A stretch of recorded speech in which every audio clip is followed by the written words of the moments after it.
Euzubillahimineşşeytanirracim. Bismillahirrahmanirrahim. Elhamdülillahi Rabbil alemin. Alemler Rabbi olan Ulu Allah'ım, seni sınırsızca övüyoruz ve çok seviyoruz. Selam ve destek Peygamberimize ve onun iman ailesine olsun. Efendim iyi akşamlar, hoş geldiniz. Allah'a emanet ediyorum hepinizi ve esma selam. Selam kızım, hoş geldin. Merhaba, özledik. Kaç gün oldu görüşmeyelim. Evet.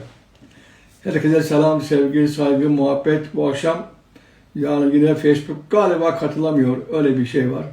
Gözükmüyor yani şu anda ekranda. Ne yapalım? Geçer, geçmez. Evet, Zeynep kızım hoş geldin. Herkese merhaba. Efendim önce merhaba. Önce selam, sonra kelam. Önce merhaba, sonra laf. Değil mi? Evet, hayırlı akşamlar herkese. Selam, sevgi, efendim, muhabbet, özlem, saygı, aklınıza ne geliyorsa. Sevin kızım hoş geldin. Önce merhabaları bir diyelim, bir selamlaşalım, bir tanışalım, bir görüşelim, değil mi yani? Hakikaten işin özünde o var ya. Önce görüş, sonra konuş, değil mi? Önce bir görüş yani. Bir merhaba de, hoş geldin de, bir musafahat böyle, bir tokalaş efendim. Demet kızım hoş gelmiş. İlhan, hoş geldin, aleykümselam. Bu akşam Facebook evet yine yaramazlık yapıyor. Ben arkadaşlar biliyorsunuz 2 kameradan yapıyorum. Bir Instagram, bir Facebook ama Facebook bazen olmuyor. Bu akşam mesela olmuyor. Evet, bir güzel kızım gelmiş Zeliha. Hoş geldin Zeliş. Babana selam, damada selam. O Elif kızı öp benim işi. Fikretciğim merhaba canım, hoş geldin. Evet, herkese selam, sevgi, saygı, muhabbet. Bir güzel Kur'an akşamında yine beraberiz. Yani Kur'an'ımızı beraber okuyacağız inşallah. Nurlu Ala hoş geldin. Yiğit, merhaba Yiğit'ciğim, aleykümselam. Hoş geldin. Efendim, iyi akşamlar. Çaylarınız demlendi mi? Onu bir sorayım ya, bak bu. Ben çayı seviyorum ya. Yani böyle Nesli hoş geldin. Bazıları nasıl yapıyor? Neslihan Tritoğlu. Hoş geldin efendim Neslihan. Aleykümselam. Bazıları kahve içiyor. Ben kahveyi seviyorum da uykumu kaçırıyor ya. Onun için ben çaycıyım arkadaşlar. Yani ben çayı seviyorum. Bir de galiba Karadenizliyiz ya. Çay ülkesinden. Öyle doğduk, öyle büyüdük ya çayla beraber. Hayırlısı efendim. Kim neyi seviyorsa. Evet, bu akşam yine Rabbimizin Kur'an ziyafetiyle beraberiz. Allah önümüze bir gök sofrası koyuyor. Nil hoş geldin efendim. Sevgili Harput aleykümselam hoş geldin. Arkadaşlar galiba Facebook'u kapatacağız ya çünkü olmuyor. Aslında herkes Instagram'dan girse ya. Niye millet Instagram'dan girmiyor ki? Yani değil mi? Başka yolu yok bu işin ya. Efendim iyi akşamlar herkese. Selam, sevgi, saygı, muhabbet. Kur'an ziyafeti var ya. Yani Kur'an okumak demek, Kur'an ziyafetine konmak demek. Evet, Halley hoş geldin. Efendim, Ördün Hanım efendim, hayırlı akşamlar, hoş geldiniz. İyi akşamlar diliyorum. Kur'an okumak demek, Allah'ın Kur'an ziyafetine konmak. Allah gökten gök sofrası lütfedip bize indiriyor aşağıya. Ve biz Allah'ın gök sofrasından Rabbimin verdiği ayetleri İçimize geçiriyoruz. Yani yiyoruz ya. Halil'cim, hoş geldin canım. Merhaba, iyi akşamlar. Nusret kızıma selam söyle. Torunları öpüyorum. Yani Kur'an okumak demek gök sofrasına, gök sofrası ziyafetine. Bu Allah'ın ifadesi. Konmak. Ona Rabbim diyor ki ben size gökten gök sofrası indiriyorum. Buyurun beraber yiyelim diyor. Yani Kur'an okumak bu. Aslında bir şey daha söyleyeyim mi size arkadaşlar? Bu akşam belki 2 defa söyleyeceğim. Kur'an okumak Allah'la bir hatıra oluşturmaktır. Değil mi? Abbas'cığım hoş geldin. Kızına selam söyle. Kur'an okumak Allah'la bir hatıra oluşturmaktır. Allah'la bir hatıranız olsun. Olsun mu? Yani Allah'la ya Rabbi biz dünyadayken senin Kur'an'ını okuduk Allah'ım. Onu anlamaya çalıştık Allah'ım. Onu öğrenmeye çalıştık Allah'ım. Elimizden geldiği kadar bilmeye çalıştık Allah'ım. Sadece aklımızda değil, gönlümüzle, kalbimizle bütün hücrelerimizle onu öğrenmeye çalıştık Allah'ım diyelim mi? Arkadaşlar bunu insanoğlu hem bu dünyada demeli hem öbür dünyada zaten soracak. Yani. Çünkü öbür dünyada sorguya alınmanın ilk şartı mesajımı okudun mu? Tabii. Bakın size bunu çok arkadaşlar özel söylüyorum. Öbür dünyada Allah bizi başlangıçta iki konuya diyecek ki Allah gel bakalım kulum mesajımı okudun mu? Bir de hesap gününe inandın mı? Bunu bir yere yazar mısın? Abbas'cığım sen gelen müdürsün bak bu işi bilirsin. Hatice kızım hoş geldin. Bak bizim takım geldi 80 mezunları geldi arkadaşlar. Hatice hoş geldin. Mecit'e selam söyle. Yani bu iki maddeden yarın mahşerdeki sorumuz iki maddeden. Bir, mesajımı okudun mu? İki, hesap gününe inandın mı? Yani bir hesap günü var. Bu dünyada 18 milyon canlı türü var. Değil mi? Yani bunu 14'ü biliniyor. Pardon 4'ü biliniyor. 14'ü bilinecek. Bu 18 milyon canlı türünden sadece bir tür öbür dünyada canlanacak. Diğerleri yok olup gidecek. Yani çiçeğin, böceğin, kurdun, kuşun öbür dünyada ne işi var? Yok. Ama öbür dünyada bir varlık tekrardan dirilecek. Yani sadece bir tür iki dünyalı. Geriye kalan hepsi bir dünyalı. Bu dünyada işi var ve işi bitti mi gidecek. Hatta güle güle öyle anlıyorum ben. Yoksa öbür dünyada ne bileyim ben filan ağacın, filan çiçeğin, filan böceğin canlanmasının bir mantığı yok, manası yok. Çünkü onların aklı yok. Aklı olmadığı için de hesap verme durumunda değil. Ama bizim aklımız var. Arkadaşlar bir insan aklı varsa mükelleftir değil mi? Aklı varsa sorumludur. Mükellefin manası o, sorumludur. O halde bizim bir aklımız var. Bizim bir irademiz var. Allah diyor ki o zaman gel sen şu sana verdiğim aklını ve iradeni nerede kullandın bana bir gösterir misin kulum? Bir göster. Bir hesaba alayım seni. Diyecek zaten. Arkadaşlar bunu hep söylüyorum. Efendim kim gelmiş başka? Sevil Yılmaz hoş geldin Sabahattin. Keskin. Hoş geldin Sabahattin. Yani Allah'ım ben senin vahyini bu dünyada mesajını okudum Allah'ım. Arkadaşlar hiçbirimiz çok mükemmel din alimi falan değiliz. Hiçbirimiz Kur'an-ı Kerim'in anlam bakımından uzmanı falan değil. Hele ben hiç değilim ya. Ama elimden geldiği kadar, bakmayın elimden geldiği kadar piyasadaki bütün tefsirlerin, hatta din alimlerini görüşüyorum. Mesela bugün bir konuda yine bir ciddi din alimiyle görüştüm. Bir konuyu ben çözemedim. Hiçbir yerde de bulamadım. Bulduklarımın tamamı da yanlış. En son dedim ki ya ben bir şey bulayım. Ya ciddi bir müfessir bulayım. Kur'an-ı Kerim'i iyi bilen, Arapçası çok iyi olan birisini bulayım ve ben bu ayeti ona sorayım dedim ve sordum arkadaşlar.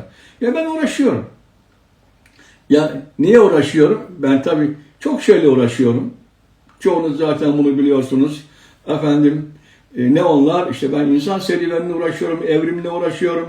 Ne bileyim mesela bu arada deri anlatıyorum. Çarşamba akşamı deri var. Onunla uğraşıyorum. Memelilerle uğraşıyorum. Filan filan. Ama Kur'an'la da uğraşıyorum. Esma-i Hüsna kitabını yazdım. Arkadaşlar Allah nasip etti ya. Çok şükür. Gülten hoş geldin. Gülten Doğan Ergin. Aleykümselam. Evet. Dolayısıyla öbür dünyada iki maddeden sorgulanacağız. Bir, mesajımı okudum mu? Okuduk Allah'ım. İki, hesap gününe inandım mı? İnandım Allah'ım. Geldim Allah'ım. Hesap vermeye hazırım Allah'ım. Arkadaşlar bunu şöyle çok rahat bir şekilde söyleyelim ya. Allah'ım ben senin kulunum. Eksiğim var, yanlışım var, hatam var. Var oğlu var ya. Ben kusurlu bir kulum Allah'ım ya. Ve ben bu halimle sana hesap vermeye geldim. Eğer Allah ki bizi hesap vermek için gittiğimiz zaman ya bütün hesabını bir göreyim deyip de hesabımızı sorguya değer bulmuşsa, arkadaşlar bunu da bir yere kaydedin. Hesabımızı sorguya değer bulmuşsa, teraziye tartmaya değer bulmuşsa o zaman diyecek ki mesele geriye kalan Allah Rahman Rahim sevgili dostlar bir sürü Rabbimizin bağışlayıcı ismi var. Birisini devreye sokar ve bizi bağışlar. Evet, kim gelmiş başka? Feride kızım gelmiş. Hoş geldin. Vahitciğim merhaba sevgili hemşerim. Aleykümselam. Arkadaşlar, bu kısa girişten sonra bir bakalım ayetlerimize ne var ne yok diye Rabbim neler size söylemiş. Nerede kalmıştık? 24. ayet. Tövbe suresi. Tövbe suresi 24. ayet. Biliyorsunuz Tövbe suresi Kur'an-ı Kerim'in en son suresi veya sondan bir öncesi gibi. Efendim, vahyin son senesinde indi bu ayet, bu sure. Ve biz bu surenin 24. ayetindeyiz. Mustafa'cığım hoş geldin. El salla, el salla diyor. Aleykümselam, el sallayalım. Bakın Rabbimiz diyor ki, de ki diyor Peygamberimize, eğer babalarınız, çocuklarınız, kardeşleriniz, eşleriniz, mensubu bulunduğunuz toplum, kazandığınız mallar, kötüye gitmesinden kaygı duyduğunuz ticaret ve pek hoşlandığınız konaklar, evler, saraylar, Allah'tan ve onun elçisinden ve onun yolunda cihat etmekten daha sevimli geliyorsa size, Allah'ın buyruğu gerçekleşinceye kadar bekleyin. Ne ki Allah sorumsuzca davranan bir toplumu doğru yol iletmez arkadaşlar. Mustafa Koca hoş geldin. Arkadaşlar, çok harika bir ayet ya. Bu Tövbe suresi 24. ayeti bir yere kaydedin. Onurcuğum, oğlum hoş geldin. Babana selamını söylüyorsun değil mi? Söyle. Aleykümselam Şükrü kardeşime. Evet. Yani diyor ki ayet açık ya. Yani Allah'tan, onun elçisinden ve onun yolunda cihad etmekten daha sevimli geliyorsa kim? Babalarınız, çocuklarınız, kardeşleriniz, eşleriniz, mensubu bulunduğunuz topluluk, milletiniz, cemaatiniz, tarikatınız, kazandığınız mallar, kötüye gitmesinden çekindiğiniz ticaret, pek hoşlandığınız konaklar, Allah'tan ve onun elçisinden ve onun yolunda cihad etmekten daha sevimli geliyorsa o zaman oturun, bekleyin. Allah'ın buyruğu gelinceye kadar bir gün size Allah'ın buyruğu gelir. Ne ki Allah sorumsuzca davranan bir topluluğa doğru yolu üretmez. Bir Meryem, hoş geldin Meryem, hoş geldin. Arkadaşlar, evet, konu açık. Rabbimiz, bakın bu muhteşem bir ayet, kocaman bir ayet böyle. İnsanlık tarihi boyunca en yakın olan fiziki değerler sayıyor. Babalar sayıyor. Babalarınız, çocuklarınız. Ya insan çocuğundan daha kıymetli ne olabilir? Eşinden daha kıymetli ne olabilir? Evler, işiniz, ticaretiniz. İnsanı dünyaya bağlayan her bir şey. Arkadaşlar, her bir şey eğer Allah'tan, onun elçisinden ve Allah yolunda cihattan daha hayırlıysa adeta belanızı bekleyin dercesine Allah sizin için yazdığı bir kötü son var. Onu bekleyin diyor. Evet efendim, aleykümselam Onurcuğum, sağ olasın. Ben de seni öpüyorum oğlum. Arkadaşlar, fakat burada biliyor musun bir şey eksik ya. Yani ana baba, kardeş, çoluk çocuk, ev, apartman, iş, her bir şeyi saydı da bir şeyi saymadı. Neyi? Bir şeyi söylemedi. Anneleri saymadı ya arkadaşlar. Babalar dedi ama anne demedi. Rabbimiz babalar diye başladı ama annelerimize orada yer vermedi. Hakikaten anne niye yok burada arkadaşlar? Çünkü annelerin sevgisi saf ve tam katıksız sevgi. Hiçbir onun lamıcımı olmaz arkadaşlar ya. Evet, anneler çocuklarının mutlak mutluluğunu ister. Fakat babalar biraz böyle hafif ideolojik ister. Soyum solum sopumu devam ettirsin, benim oğlum, benim soyadım devam etsin diye ister. İdeolojik ister. Nesebe dayalı bir sevgi ister. Benim sülalemin bir ferdi bu oğlan çocuğu devam etsin der. Öyle değil mi olur? Öyle der. Benim yeryüzünde adım okunsun der. Ama anne böyle bir şey demez ki ya. Annenin böyle pazarlığı yok. Arkadaşlar, anne sevgisini cömertçe verir, bezler. Yani anne sevgisini çocuğun önüne böyle atar. Hiçbir ön şartı olmaz annenin. Aklınıza ne geliyorsa o. Karşılıksız verir. Verdikten sonra arkasına dönüp bakmaz. Bir daha verir. Anne hep verir. Evet, kim gelmiş bakalım? Topal Tere hoş geldin efendim. cennet bayır. Arkadaşlık bir kısmını okuyamıyorum. Evet. Hatta biliyorsun Peygamberimiz, Sibel kızım hoş geldin. Aleykümselam. Arkadaşlar biliyoruz Peygamberimize çocuk soruyor. Kimden helallik isteyeyim diyor. Helallik isteyeyim. Annenden helallik iste. İkinciye kimden isteyeyim? Annenden iste. Üçüncü annenden iste. Dördüncü babandan iste. Arkadaşlar annenin hakkı çok biliyorsunuz. Niye çok? Ya 9 ay 10 gün bir kere anneyle beraber yaşıyorsunuz. Yani insanın 100 trilyon hücresinin çekirdek dışı bütün sitoplazmik malzemeleri onun arkasından bütün mitokondriyal DNA'ların tamamı, bütün enerjilerin tamamı anneden geliyor ya. Yani çekirdek içindeki 46 kromozomun 23'ü anneden, 23'ü babadan ama çekirdek dışı maddelerin tamamı anneden. O bakımdan anne ölür ama çocuğuna 100 trilyon imzayı atıp ölür. O halde annenin sevgisi arkadaşlar başka bir şey ya. Onun için bir de biliyorsun insanoğlu anne rahminde büyüyor. Bu enteresan ya. Ve çocuğun büyüdüğü organın adı kadında rahimdir. Rahim'in başka bir ismi daha var. Rahim kimin ismi? Allah'ın adı. Rahman ve Rahim'dir o. Bütün şefkat, merhamet, rahmetin kaynağıdır.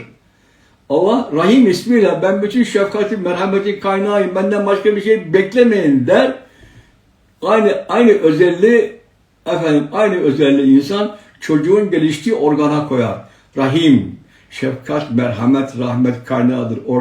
Oradan başka bir şey beklemeyin arkadaşlar. Ne kadar mühim. Onun için annenin hatırı çok mühim. Annenin önemi de çok mühim. Anneye olan saygı, sevgi, muhabbet çok mühim. Anne asla kırılmaz çünkü anne çocuğuna bak burada olduğu gibi Allah ayetine koymuyor ya. Çünkü anne zaten sana her türlü sevgiyi verir. Evet arkadaşlar bütün bunlardan sonra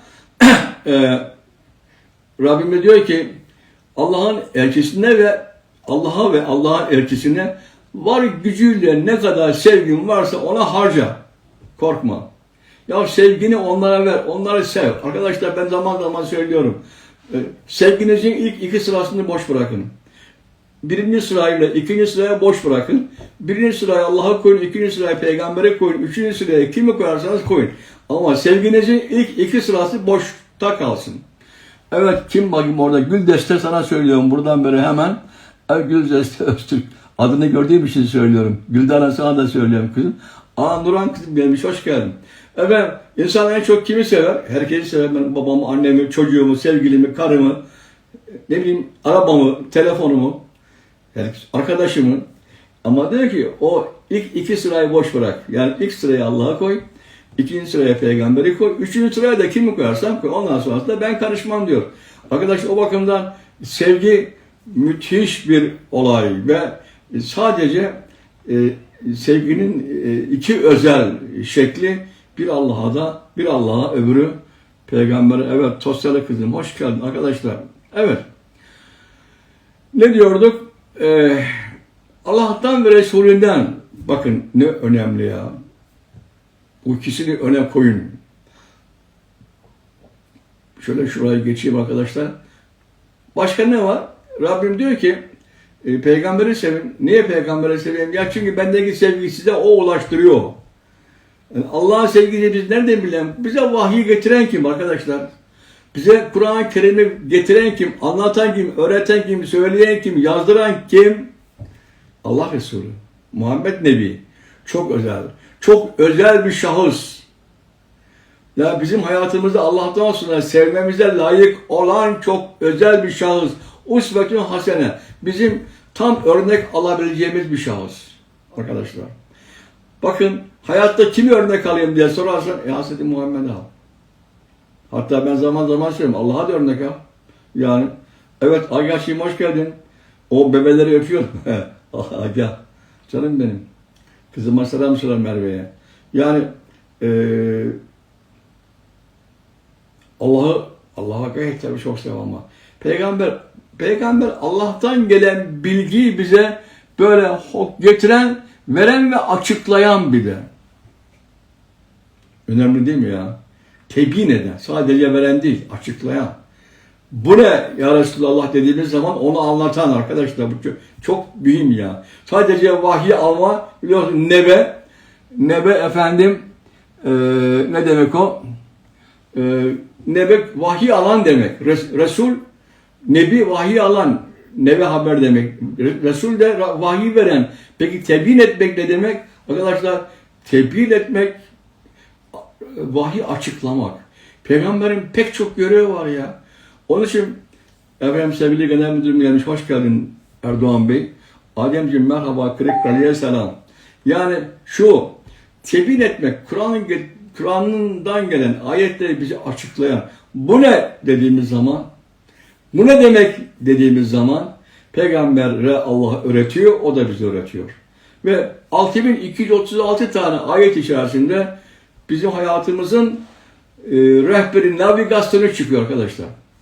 Kur'an-ı Kerim bir navigasyon biliyorsunuz. Kur'an-ı Kerim bir konunun kitabı değil, bir hukuk kitabı değil, bir efendim anayasa kitabı değil. Bunlar değil Kur'an-ı Kerim. Peki ne? Efendim Kur'an-ı Kerim navigasyon, yani şu işaret parmağı. Kur'an-ı Kerim'in gösterdiği yere git demek. O seni bir yere gönderecek. Oraya bak. Kur'an-ı Kerim sana ne yapacağını söyle. Buraya git der. Oraya bak der. Şunu oku der. Bunu yap der. Kur'an-ı Kerim şunları yap. Bunları yapma der. Ondan sonra sen ne yaparsan yap. Arkadaşlar Allah Kur'an-ı Kerim'de şunu şöyle yap dediği zaman illa bunu mutlaka yap demez. Böyle yaparsanız iyi olur ama daha iyisini biliyorsanız siz yapın der. Bunda bir yere kaydedin. Yani illa bunu böyle yapın, böyle yapmanızı mutlaka istiyorum demez. Böyle yaparsanız iyi olur ama daha iyisini biliyorsanız siz yapın. Çünkü emri bil maruf, nehyanil münker. İnsanlığın bütün ortak maruf iyilerini örnek alın. Orada sizin için çok harika örnekler var der. Evet, onun için bize Allah'ın vahiy mektubunu getiren Peygamberimiz çok mühim. Bakın yarın mahşerde arkadaşlar, mahşere gittiğiniz zaman öbür tarafta hesap günü var ya, hesap gününde Allah'ın bizi hesaba çekerken Peygamberimiz de orada olacak. Allah diyecek ki sen buna söylemiş miydin? O ben söyledim diyecek. Gönderdim arkadaşlar. Şu anda biz okuyoruz işte. Şu anda bizim okuduğumuz şey Peygamberimizin bize gönderdiğidir. Onu bize getirdi dedi. Getirmiş ya. Hem de eksiksiz getirmiş. Hem de ne güzel getirmiş ya. Yani bir insan vahyi bu kadar güzel getirebilir mi? Peygamber öldüğü zaman başucunda 6236 tane ayet sayfalar halinde bu şekilde vardı arkadaşlar. Efendim neymiş, peygamber okuma yazma bilmiyormuş. Yok efendim kağıda bilmem ağaca filan delillere yazılmış. Olur mu öyle şey efendim? Kağıt da vardı, kalem de vardı. Zaten yani ilk inen 5 ayetin içerisinde ellezi alleme bil kalem, o kalemle yazma öğretti diye ayet var. Peygamber görevini tam yaptı ve şunu söylüyorum esas, yani bizde peygamberin hakkı var. Bunu arkadaşlar, bunu düşünür müyüz? Bizde peygamberin hakkı var. Yarın peygamberin hakkını Allah bizden sorarsa, sen peygambere olan hakkını helal ettirdin mi arkadaşlar derse ne diyeceğiz ya? Ne diyeceğiz? Yani vallahi mahcup oluruz. O bakımdan efendim bu sevgimizi hak eden bir peygamber arkadaşlar ya. Ve hiçbir peygamber de hiçbir ücret talep etmedi, biliyor musunuz? Benim ücretim yalnızca Allah'a aittir der ya. Evet. Onun için asla o bizden sadece sevgi bekler. Şöyle, evet. Evet sevgili dostlar, ne diyorduk? Peki cihat ne? Tamam, yani Allah tamam, peygamber tamam da arkadaşlar cihat, bizim milletimiz cihat deyince eline kılıcı veya silah alıp kafir öldürmeyi anlıyor ya. Biz cihattan dolayı ne? Savaş. Cihat ettim mi ettim, ne yaptım? Savaştım, adam öldürdüm. Arkadaşlar böyle bir ifade yok İslam'da. Kur'an'daki cihat manası bu değil. Evet, Çetin Özgün hoş geldin. Şadi teyzeoğlu hoş geldin. Aleykümselam. Arkadaşlar cihadın manası eline kılıç alıp veya silah alıp kafir öldürmek diye bir defa İslam'da kafir öldürmek diye bir kavram yok. İslam din savaşı yapmaz ki arkadaşlar. Oo, çok mühim bu. Doktor Mustafa hoş geldin. Mustafa Doğan. İslam'da din savaşı yok. Sana ne başkasının dininden ya? Adam o dini sevmez, ne yaparsa yapar. Sen örnek bir din göster, de ki bak Müslümanlık böyle iyi bir şey de, sana baksın Müslüman olsun. Ha sen zorla onu Müslüman mı yapacak? Cihat bu mu yani? O zaman Müslümanlık olmaz ki. Adama dayanmışsın kılıcı, Müslüman ol, ölecek oldun der. İslam'da zorlama yoktur arkadaşlar. Zorlamanın hiçbirisi dinde yoktur zaten. Dinde efendim zorlama yok. Olmaz arkadaşlar yani. Onun için cihat savaşmak değil. Cihat efendim eline kılıç alıp kafiri Müslüman yapmak filandır. Arkadaşlar cihat manası şu. Cihat önce daha evvel söylemiştim. İnsanla İslam arasındaki engelin kaldırılmasıdır ya. Öyle bir imkan sağla ki insanlar İslam'ı öğrensinler. Bu cihat. Şu anda bizim yaptığımız cihat. Yani şu anda sizin de benim de arkadaşlar bizim yaptığımız şeyin adı bu cihat bu. Yani İslam'la insan arasındaki engeli kaldır. Yani Kur'an'la insanı buluştur. İslam demek Kur'an demek. İnsan da biziz o halde. İnsanla Kur'an'la buluştuk. Cihat bu işte. Şu anda biz cihat yapıyoruz. Yani eline kılıç alıp da adam kesmek falan diye böyle bir şey yok. Elin kilisesini efendim cami yapmak arkadaşlar böyle bir şey yok. Kur'an-ı Kerim'de Haç suresi 40. ayet. Biz onların efendim mescitlerini, manastırlarını, havralarını, kiliselerini koruduk diyor. Sen Allah'ın koruduğu kiliseyi, Allah'ın koruduğu havrayı niye cami yapıyorsun? Niye mescit yapıyorsun? Sana ne? Sen öyle bir mescit, öyle bir cami yap ki o oraya bıraksın da sana gelsin. Yapabiliyor musun? Onu yapamıyorsun. Adamın camisini, kilisesini cami yapıyorsun. Ne olacak? Evet arkadaşlar. Onun için sen yapacağın şey örnek Kur'an-ı Kerim'le insanı buluşturmak. Bütün mesele bu arkadaşlar. Bakın. Bütün mesele bu. Onun için cihatla insan arasını açma. Yani Kur'an-ı Kerim'le insanın buluşmasını engelleme ya.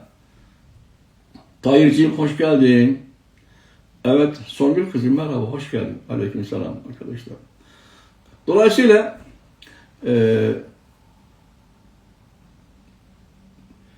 ne diyorduk? Şurada hemen notuma bir bakayım. Arkadaşlar, vahiy insan içindir. İnsanın mutluluğu içindir. Vahyin konusu Allah diyor ki insandır. Yani vahiy insana yol gösterir. Der ki şöyle şöyle yap, böyle böyle yapma der. Evet, onun için cihat İslam'la insan arasındaki engelin kaldırılmasıdır. Şu anda yapılması gereken şey bu. Ben Diyanet İşleri Başkanı'na 10 defa mektup yazdım. Bulduğum zaman da söylüyorum. Lütfen meali olmayan Kur'an-ı Kerim'i basmayın ya. Ya yanına Türkçesini koyun. Hangi diller, hangi millet için basıyorsanız Arapçasının yanına Fransızcasını da koyun, Almancasını koyun, Rusçasını koyun. Koyun ya. Adam onu anlasın arkadaşlar. Şimdi Ramazan geliyor. Biz hepimiz beraber Kur'an-ı Kerim'i elimize alacağız. Hep beraber Kur'anlarımızı elimize alacağız böyle. Efendim mis gibi Arapçasından hatim indirip ölülerimize bağışlayacağız değil mi? Şu anda yapılan şey şu. Ya camilerde mukabele okunacak. Millet mukabeleye takip edecek. Hocalar okuyacak. Millet takip edecek. Orada saatlerce duracaklar. Ne anladın? Bir şey anlamadım. Sonra ölülere bağışladın. Ölü ne anladı? O da bir şey anlamadı. Ölülere ulaştı mı? Ulaşmadı. Ölü bundan bir haber aldı mı? Almadı. Niye okudun? Hakikaten niye Arapçasında hatim indirip ölülere bağışlamanın ne mantığı var ya? Sevgili dostlar bakın. Kur'an-ı Kerim anlaşılmak için bak ben anlatmaya çalışıyorum ya. Siz de anlamaya çalışıyorsunuz. Biz Kur'an-ı Kerim'i arkadaşlar anlamaya çalışıyoruz ya. Dolayısıyla ne olur bakın Ramazan'da Kur'an-ı Kerim'i elimizde kalem kağıt alan kağıt böyle Kur'an-ı Kerim'in üzerinden yazar çize öyle okuyalım. Korkmayın Kur'an-ı Kerim bozmaz ve bozulmaz. Çocuklarımızda Kur'an-ı Kerim okutalım. Her bir okuduğu ayetin manasını söyleyelim. Kur'an-ı Kerim'de okuduğumuz her bir surenin, duanın manasını bilin. Yani bir adam Fatiha'nın manasını bilmeden nasıl okur? Biz günde 40 defa okuyoruz ya, manasını bilmiyoruz. Olur mu? Felak ve Nas surelerinin manasını bilmiyoruz. İhlas suresinin manasını bilmiyoruz. Subhanallah'ın manasını bilmiyoruz ya. Ne demek Subhanallah? Ne demek Subhaneke? Bilmiyoruz. Evet. Onun için Rabbimiz diyor ki, bakın ben size bir Kur'an-ı Kerim gönderdim. Kolay anlaşılsın diye. Bunu anlayın diyor ya. Anlayın. Bakın orada kim gelmiş? Bir sandıktaki Yaren ağası gelmiş. Ahmet ağam hoş geldin. Evet Songül kızım merhaba, hoş geldin. Kur'an-ı Kerim'i anlayın diyor Allah. Anlamadan okumayın ya. Yani ben okuduğum surenin, namazda okuduğum surenin manasını bilmeden nasıl okurum? Ne diyeceğim peki o zaman Allah'a? Okudum Arapça bir sure Allah'ım. Ne dedim, bir şey demedim. Evet. Sonuçta tekrar söylüyorum. Allah'ın bize gönderdiği bir mesajdır Kur'an. Ve yarın mahşerde biliyorsun 2 temel esasdan arkadaşlar bize soracaklar. Bir, sana gönderdiğim mesajımı okudun mu? Yani Kur'an-ı Kerim'i Türkçesinden başından sonuna kadar şöyle okudun mu? Okudum Allah'ım. Peki arkasından da bir hesap günü var, ona da inandın mı? Ya sen tek dünyalı değilsin. Sen 2 dünyalı bir varlıksın. Senden başka bütün canlılar tek dünyalı. Onlar öbür tarafta dirilmeyecekler ama sen dirileceksin ve sen hesap vereceksin. Sen sonsuz ömürlüsün. Seni cennetinde koyacağım. Öyle yaşayacaksın diyor Allah bize. Ama biz hala öbür dünyaya gidecek miyiz, gitmeyecek miyiz? Ya da Kur'an-ı Kerim'i anlayalım mı, anlamayalım mı? Şimdi ben TRT Genel Müdürü'ne söyledim. Sayın Genel Müdürüm bakın siz ya Ramazan gününde TRT 1'den Kur'an-ı Kerim ses yarışması yapıyoruz dedim. Ya bu Kur'an-ı Kerim ses yarışması yapılsın diye mi geldi? Ben size geleyim tefsirini anlatayım, Esma-i Hüsna'yı anlatayım. Kitabını yazdım ben bunu. Ya para da istemiyorum. Arabama binip geleceğim, arabama binip gideceğim. Sizden bir kuruş istemiyorum dedim. Tamam hocam yapacağız dedi ama yapmadı arkadaşlar ya. Evet. Bir ayete daha geldik. 25. ayet. Doğrusu Allah, okuyorum ayeti. Doğrusu Allah size birçok savaş alanında yardım etmişti. Özellikle de Huneyn günü. Arkadaşlar bu bir yere kaydedin Huneyn Savaşı'nı. Ben söyleyeceğim de siz de internetten araştırın, bakın, bulun. Huneyn Savaşı ne diyorlar bakın. Huneyn günü. Hani o zaman çokluğunuz sizi gururlandırmıştı. Fakat hiçbir işinize yaramadı ve olanca geliştiğine rağmen yeryüzü size dar gelmişti. Sonra da geri kaçmıştınız arkadaşlar. Evet. Bir ayet. Huneyn ayeti bu. Tövbe suresi 25. ayet. Evet hoş geldin. Nesli hoş geldin kızım. Naciye Gündoğan. Hoş geldin Naciye. Ahmet Yeşil. Merhaba arkadaşlar. Önce selam sonra kelam ya. Ben isminizi okumadan bir şey söylemek istemiyorum. Bir okuyayım. Merhaba deyin. Siz de bana merhaba deyin. İşinizden deyin. Kalbinizden deyin. Hatta çay demleyin. İnternetten bana çay gönderin. Nasıl geliyorsa efendim. Sezen Yılmaz hoş geldin arkadaşlar. Evet. Evet Rabbim diyor ki gururlanmıştınız çoğuz diye Huneyn Savaşı'nda. Bedir Savaşı'nda siz düşmanın 1/3'siydiniz. Düşman sizin 3 katınız büyüktü. Ama şimdi Huneyn Savaşı'nda siz düşmanın 3 katı kalabalıksınız. Düşman sizin 1/3'iniz ve gururlanmıştınız. Haha. Biz daha büyüküz. Biz efendim kalabalığız. Biz yeneriz dediniz ya. Evet onun için Allah'tan yardım arkadaşlar istemedi diyor ya. Ve olanca genişliğine rağmen yeryüzü size dar gelmişti. O savaşı adam gibi yapamadınız. Mağlup oldunuz. Çokluğunuza güvenmiştiniz. Çokluğunuza. Ancak çokluğunuzun hiçbir hayrını görmediniz. 3 katıydınız düşmanı ama kaçtınız, bozuldunuz, çöldü arkadaşlar. Allah bunu çok net söylüyor zaten. Evet. Çünkü biliyorsunuz sayılardan bahsetmeye başladığınızda başarıyı sanki sayılar kazanıyor. Ben çoğum, ben kazanırım. İşte öyle değil. Evet. Mihriban diyor, hoş çevik. Ha Mihriban, benim Mihri kızım, hoş geldin. Efendim, aleykümselam arkadaşlar. Başarıyı sayılara yüklemeyin. Evet, gayret bizden, emek bizden, çaba bizden, başarı Allah'tan, zafer Allah'tan, sonuç Allah'tan, zafer Allah'tan arkadaşlar.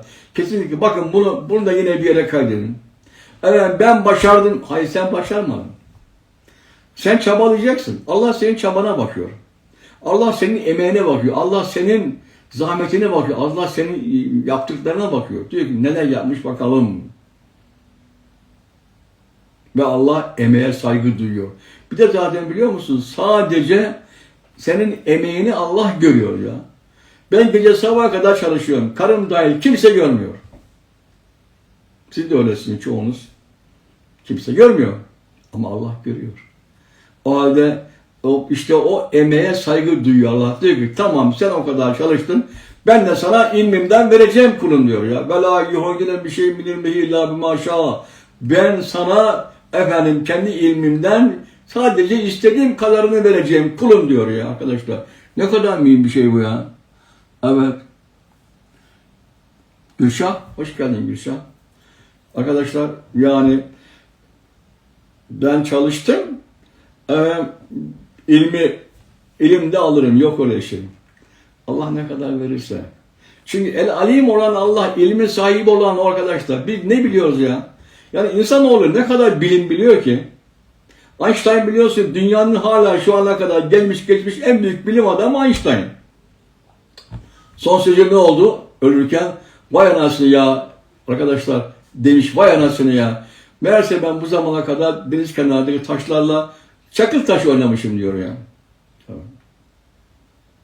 Biz de öyle yapıyoruz. Yani biz arkadaşlar ne yapıyoruz ki ya? Bizim yaptığımız şey de bildiğiniz gibi çakıl taşıyla oynamak. El alim olan Allah, ilmin sahibi o verirse veriyor, vermezse yok. Evet Abdullah hoş geldin. Bunu da bir yere kaydedin arkadaşlar. Evet onun için sayılara bakmayın. Ben kalabalığım yaparım. Hayır efendim. 1.8 milyar Müslüman vardı. 57 tane İslam devleti vardı. 8 milyon Yahudi. Ne oldu? Evet İbrahim hoş geldin. Aleykümselam.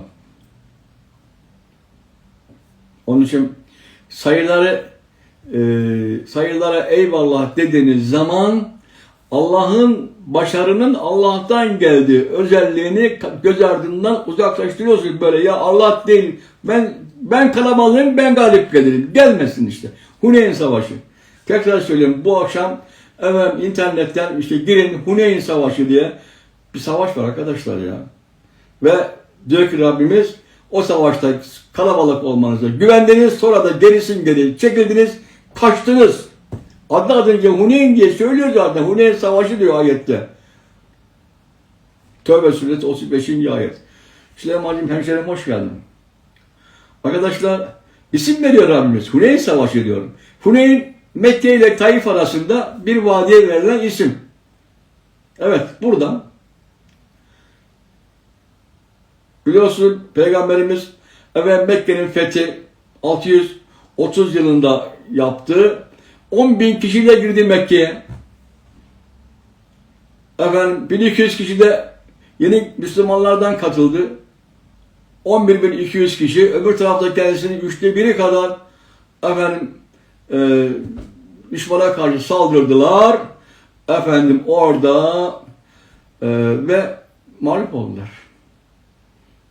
Mağlup oldular.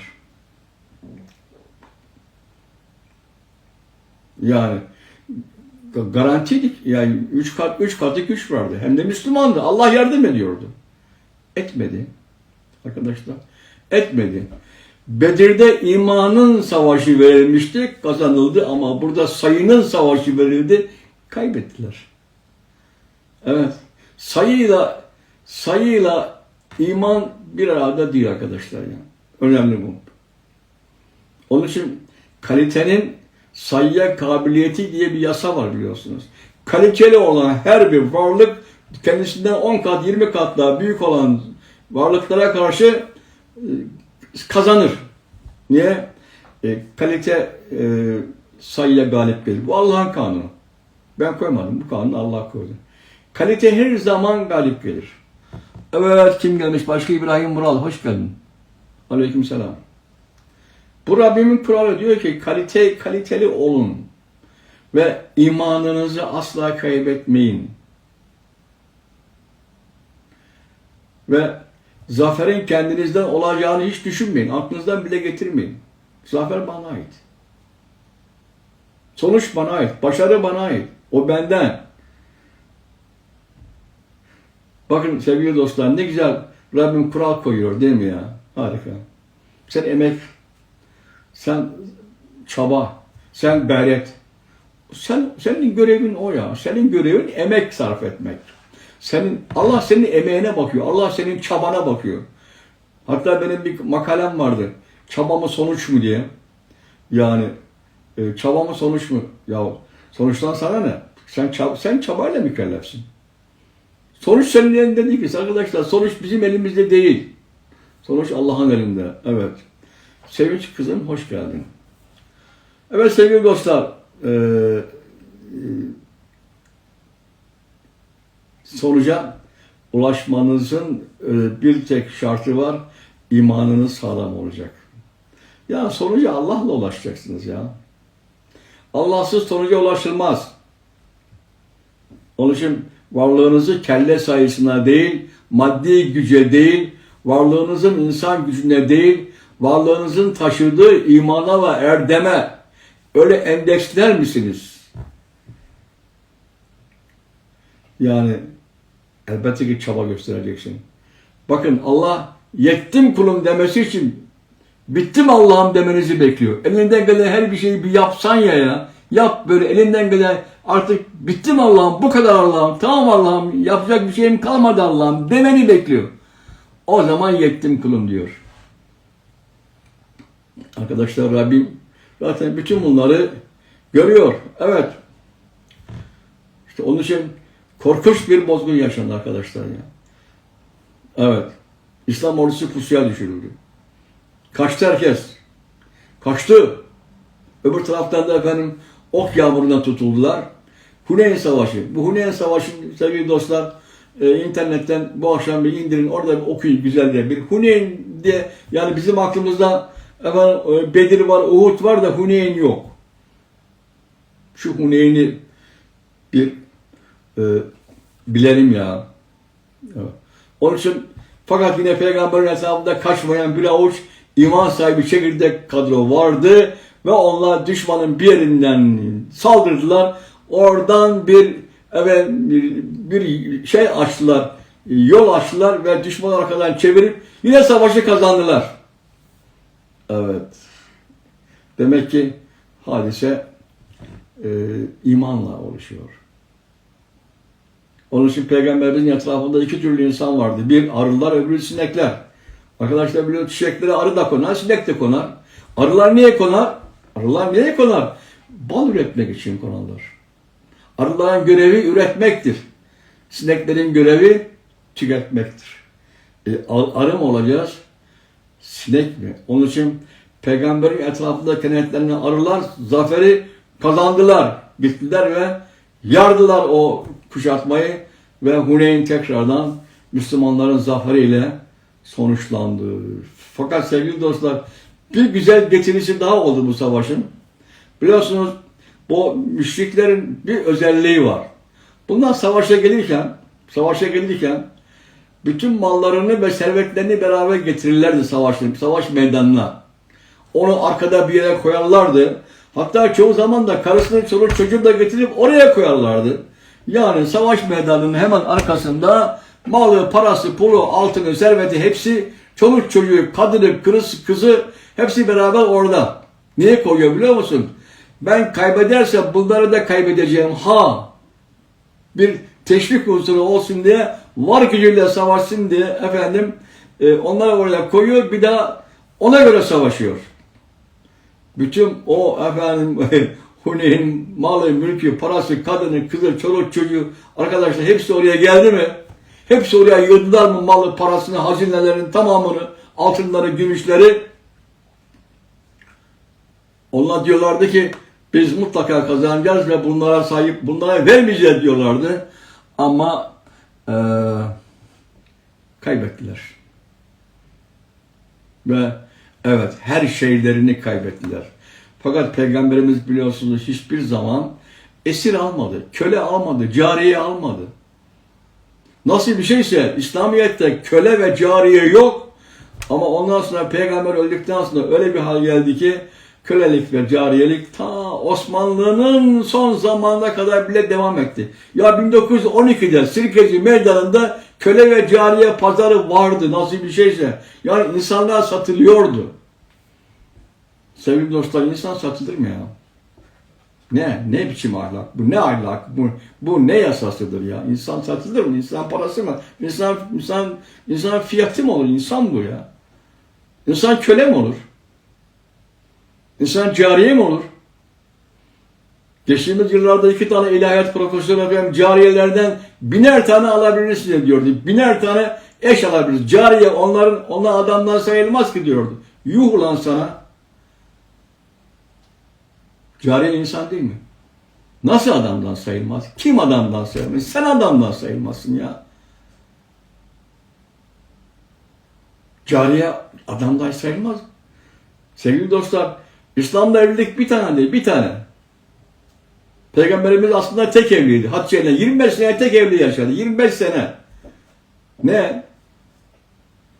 Yok benim çok öyle bilmem ne falan. Yok öyle arkadaşlar. Kur'an-ı Kerim birden, zaten ondan sonra Peygamberimizin evliliğini de yasakladı Kur'an-ı Kerim. Bir evlilik var yani. Evet.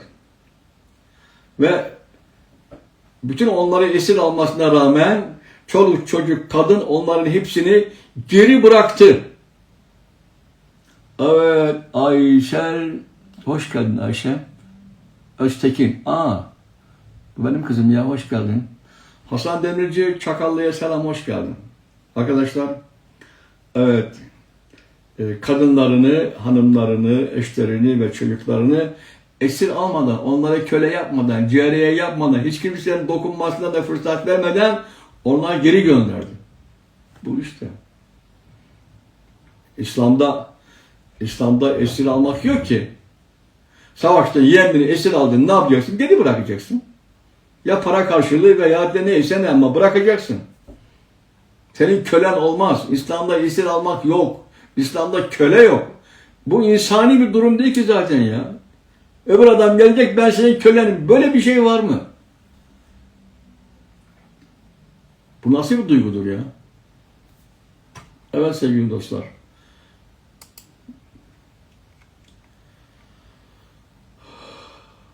Bu böyle bir duygu yani, anlamak mümkün değil. Fahri Temizürek, hoş geldin Fahri'cim. Sevgili kardeşim, aleykümselam. Ve 26. ayete geldik. Tövbe suresi 26. ayet. Bir ayet daha okuyalım. Daha sonra Allah Resulüne ve inananlara katından bir sükunet indirmişti savaşta. Evet. Görmediğiniz güçlerle sizi takviye etmiş ve inkarda direnenleri azaba uğratmıştı. İşte bu hakkı inkar edenlerin cezasıdır. Aleykümselam Fahri'cim, sağ olasın. Arkadaşlar, ilahi yardım bu ya. Kur'an-ı Kerim'de birkaç yerde size anlı şanlı 1000 melekle yardım ettim der. Size anlı şanlı 3000 melekle yardım gönderdim der. Hakikaten böyle melek gelmiş midir? Mesela Müslümanlar savaşında gökten melekle gidip beraber savaşmışlar mıdır? Hayır. Allah gökten hiç kimseyi indirmemiştir, indirecek de değildir zaten. Allah'ın gökten indirecek olan meleklere ihtiyacı mı var ki? Neye indirsin ya? Yani Allah bir şey yapacaksa meleği oraya göndermek zorunda mı? Yani melek ne? Melek böyle yürüyen asker mi? Bir takım ne o? Evet sevgili dostlar, o bakımdan Rabbimiz ben sizin kalbinize bir sükunet indirdim diyor ya. Sakinlik. Siz galip geleceksiniz, korkmayın. Ve onların sayısını size az gösterdim. Sizin sayınızı onlara çok gösterdim diyor. Dahası da var ve sizi görmediğiniz güçlerle sizi takviye etmiştir. Biliyorsunuz hicret esasında hicrette Sevr mağarasında Peygamberle Ebu Bekir beraber hicret ediyorlardı. Orada yakalanmalarına an kaldı. Az bir zaman kaldı. Geldiler takipçileri. Baktılar ki kapısında ne gördüler? Bir örümcek ağ yapmış, bir de bir güvercin yuva yapmış. Yok böyle bir şey. Ne örümcek ağ yapmış, ne güvercin yuva yapmış. Ayet var. Biz onları görünmez güçlerle koruduk diye ayet var. Ama bizimkileri bu kesmiyor. Oraya hemen kapıya bir örümcek ağ yapıştırıyor bizim takım. Bir de bir güvercin yuvası yapıyor. Ne ihtiyacınız var ya? Allah oraya güvercin koymak zorunda mı ya? De söylüyor da zaten Allah. Bak burada da söylemiş. Yani Tövbe suresi 26. ayet. Görmediğiniz güçlerle sizi takviye etmiş. Ne desin başka? Gözünden parmağını mı soksun ya? Allah. Arkadaşlar ilahi yardım bu. Senin potansiyel gücünü kinetize eden bir sistem bu. Ben senin kalbine bir sükunet koydum. Korkma. Sen artık tam kapasite olarak gücünü ortaya çıkartacaksın. Korkma, yürü. Allah seninle beraber. Senin içinde başka orada var zaten ama sen gücünün farkında değilsin. Sen gücünü ortaya koysana. Senin yüreğinde Allah'ın sana göstermediği ordular var ya. Arkadaşlar bu her insanın göğsünde var zaten. Bileğinde o derman var zaten. Gözünüzde o fer var zaten. Sen eğer Allah'la beraber olursan bir insanken 1000 insan olursun. Allah böyle yardım eder. Hiç korkma ya. Ve demin dediğim gibi görmediğiniz güçlerle sizi takviye eder. Yani Allah kendi koyduğu sünneti bozmaz. Allah asla gökten melekle indirmez. Yasin suresi 3. sayfada ve ma enzelna diye başlayan arkadaşlar oradaki ayet var. Biz gökten bir ordu indirmedik, indirecektik değildik diyor. Yani Allah gökten melek indirip onlarla savaştırmak, Allah'ın buna ne ihtiyacı var ya? Yani Allah ol dediği zaman olmuyor mu, yetmiyor mu o? Yani Allah bir şeye sadece bir ses duyarsınız ve hepsi yok olup gider dediği zaman o size yetmiyor mu? Ve inkarda direnenleri azaba uğratmıştı. Bu ise küfre gömülüp gidenlerin cezasıdır. Evet. Ama bir ayet de okuyalım ya arkadaşlar. Bir güzel. Zaten vaktimizde kaç kalmış? Şöyle bakayım. Evet. 27. ayet. Fakat bütün bunlara rağmen Allah dileyenin tövbesini kabul eder. Zira Allah tarifsiz bir bağış ve eşsiz bir merhamet sahibidir. Evet. Arkadaşlar dileyenin tövbesini kabul. Tövbe yönelmek demek. Tövbe yönelmek. Ben tövbe edeceğim. Ne demek o? Yönelmek. Kime? Allah'a. Allah'ı nerede bulacaksın? O zaman ben tövbe edeceğim, yöneleceğim kime? Kur'an'a. Yani ey Kur'an ben seni okuyacağım. Senin navigasyonluğunu kabul ediyorum. Senin yol göstermen var ya Kur'an. Onu kabul ediyorum arkadaşlar. Tövbenin manası bu ya. Ya sendeki yazılan sistem var ya Kur'an. Ben ona yöneldim. Arkadaşlar sen Kur'an-ı Kerim'e Allah'a yöneldiğin zaman tövbenin bir manası da şu. Allah da kuluna yönelir. Tevvaptır Allah. Tevvabın manası Allah'ın 99 isminden bir tanesi. Tevvap. Tevvap yönelen demek. Allah tövbe eden kuluna yönelir. Sen Allah'a yönelirsin. Allah sana yönelir. Buyur bakalım. Allah'la kulu tövbe esnasında böyle kavuşurlar, kucaklaşırlar. Oh be! Evet Allah, Kur'an, peygamber, insan hepsi beraber bir araya gelir ve yönelmek tam yönelme bunun tarifi arkadaşlar yani. Evet.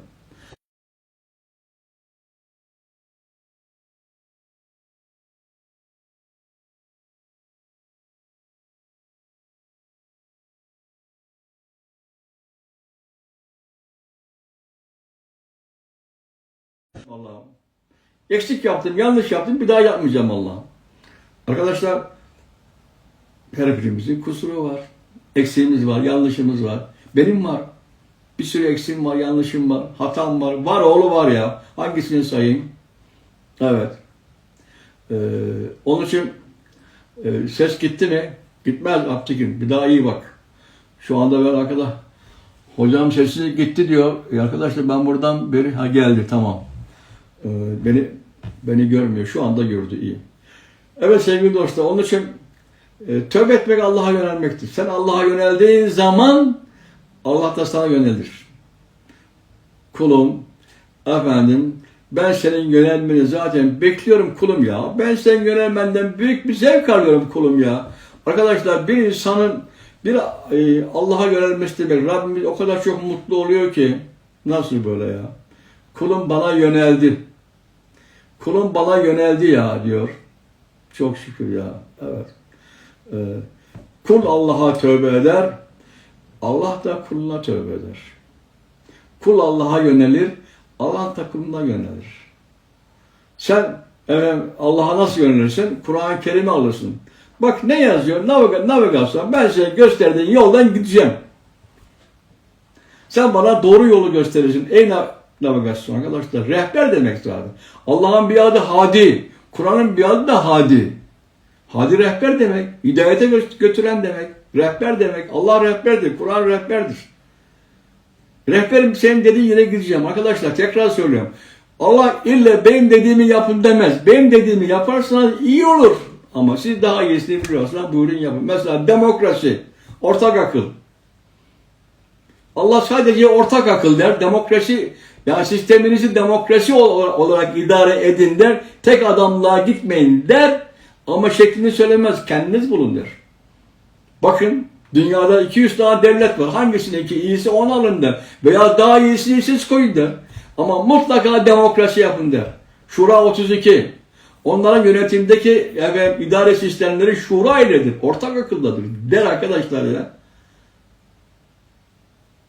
Dolayısıyla Allah sana söyler, geri kalan sen kendin yapacaksın ya arkadaşlar. Onun için insanın tövbesi bir öz eleştiridir. Allah'ım ben kendimi eleştiriyorum. Yanlış yaptım Allah'ım ya. Beni bağışla. Bak bir daha yapmayacağım Allah'ım. Beni bağışla. Arkadaşlar bu bir bilinç tazelemesi. Öz eleştiri. Eskimiş bilinci yenilemektir. Yanlıştan dönmektir. Allah'ın karşısında bir öz eleştiri yapmaktır. Allah'ım ben yanlış yaptım ya. Bir daha yapmayacağım Allah'ım. Bana yardım et Allah'ım. Elimi bırakma Allah'ım. Arkadaşlar evet hadise bu. Ben yanlış yapıyorum. Arkadaşlar insanoğlu yanlış yapar. İnsanoğlu eksiktir. İnsanoğlu kusurludur. Hep kusurlu. Kur'an-ı Kerim peygamber günahlarıyla doludur. Bütün peygamberlerin günahları var. Kur'an'da 7 yerde bizim peygamberimizin günahlarının için tövbe et ey Muhammed diye ayet var. 7 yerde var ya. Bizim peygamberimizin ne günahı var demek ki var ne bileyim. Ben bilmiyorum ama Allah biliyor herhalde. Nasıl bir günahsa onun günahı.